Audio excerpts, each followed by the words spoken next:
Vadika vaovao hafa isika nitrangana asa fampiororona indray teto Andrenivohitra tamin'ity androany ity lasibatra tao anatin'izany indray moa ny fivarotan-tsolika iray tetsy tsy azo tafy izay nisy nitoraka grenady.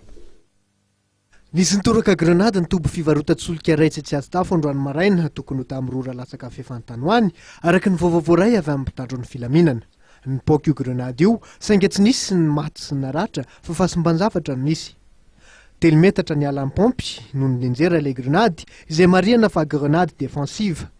Nahitana pitika grenady teo akaikin'ny pompy, vaky ny jiro manazava ilay toby fivarotan-tsolika ary vaky ihany koa ny frigo sy ny fitaratra tratran'izany fipoahana grenady zany. Mbola tsy fantatra kosa aloha na avy aiza na iza no nanipy ilay grenady defensive. Angenandiaingana ny fizotran'ity asa fampiororony ity ary tsy nisy nahita ny fitrangany fa ny fipoahana no nanaitra ny mpiambina sy ny manodidina. Efa misokatra ny fanadihadiana mikasika ity raharaha ity ankehitriny ary ny polisy misana ny Elokabevava no miandraikitra zany.